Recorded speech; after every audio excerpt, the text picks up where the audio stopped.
नमो बुद्धाय. जय भीम मित्रमैत्रिणींनो. आजचा आपला विषय आहे बुद्धकालीन स्त्रीरत्न माता सुजाताची खीर. निरंजना नदीकाठी सेनानी नावाचे गाव होते. तेथील सेठला सुजाता नावाची मुलगी होती. ती वयात आली तेव्हा तिने वटवृक्षाला प्रार्थना केली, हे वटवृक्ष देवता, माझी इच्छा आहे की मी ज्या घरात लग्न करून जाईल तेव्हा मला पुत्रप्राप्ती व्हावी. हा आशीर्वाद द्या. जेव्हा मला पुत्रप्राप्ती होईल तेव्हा मी दरवर्षी नवस फेडण्यासाठी लाखो रुपये पण खर्च करून पूजा करेन. तिची मनोकामना पूर्ण झाली. बनारसच्या एका श्रेष्ठीबरोबर तिचा विवाह झाला व एका मुलाला तिने जन्म दिला. तिला त्या वटवृक्षाची आठवण झाली. आपला नवस फेडण्यासाठी तिने आपल्या पन्ना नावाच्या दासीला वटवृक्षाचा परिसर स्वच्छ करण्यासाठी पाठविले. वडाच्या झाडाखाली ध्यानस्थ सिद्धार्थाला, बोधिसत्वाला तिने पाहिले. तिला वाटले कोणी वनदेवताच अवतरली की काय. वनदेवता मांडी घालून डोळे बंद करून वृक्षाखाली ध्यानस्थ बसले आहेत. त्यांचे उग्र रूप तिने पाहिले. गाल आत गेलेले होते, पोटपाट एकत्र झालेले होते, केस वाढलेले, अंगावर माती साचलेली, शरीर कृश अशक्त झालेले. अशा अवस्थेमध्ये ती सिद्धार्थ गौतमाला पाहते. तिला असे वाटते माझ्या राणीचा नवस फेडण्यासाठी साक्षात वनदेवताच अवतरली.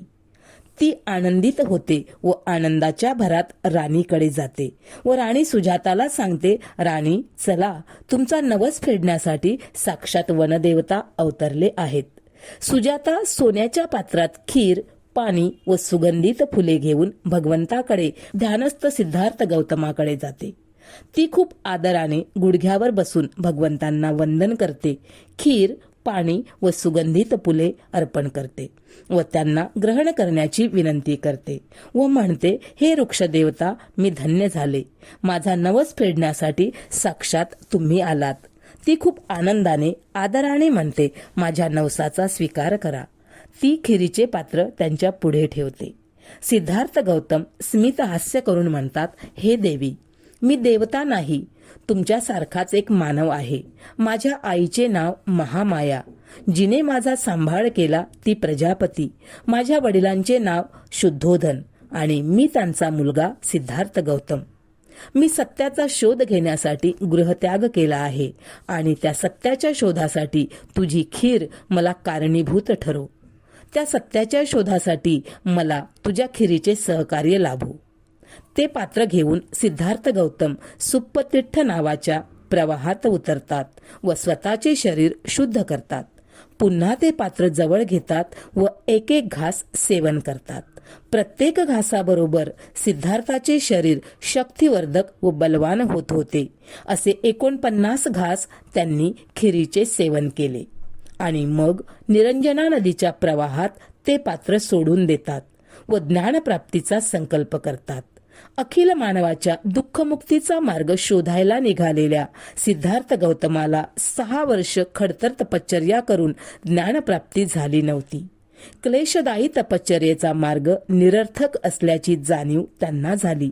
शरीराला क्लेश देऊन ज्ञान मिळत नाही, तर त्यासाठी शरीराला चैतन्य देणारी ऊर्जा मिळावी म्हणून अन्न ग्रहण करावे लागते. हा निसर्ग नियम स्वीकारून सिद्धार्थाने सुजाताची खीर प्राशन केली. ताजेतवाने होऊन त्यांनी ज्ञानप्राप्तीचा संकल्प केला. माझे शरीर सुकून गेले तरी चालेल, रक्त सुकून गेले तरी चालेल, मृत्यू आला तरी चालेल, ज्ञानप्राप्ती झाल्याशिवाय मी उठणार नाही. इथूनच प्रज्ञेचा मार्ग मोकळा झाला. अशा प्रकारे सुजाताच्या खिरीला महत्व प्राप्त झाले व बौद्ध साहित्यात माता सुजाता अजरामर झाली.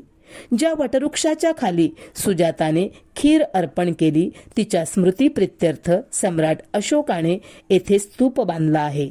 त्या ठिकाणाला सुजाता ग्राम असे म्हणतात. हा ऐतिहासिक पुरावा आज सम्राट अशोकामुळे आपणास पाहावयास मिळतो. बुद्ध शासनातील त्रिशरणाला शरण जाणारी पहिली पुण्यवान उपासिका सुजाता बनली. सुजाताच्या खिरीमुळे सिद्धार्थ गौतम सम्यक संबुद्ध झाले. अशा या सुजाताला कोटी कोटी प्रणाम. धन्यवाद.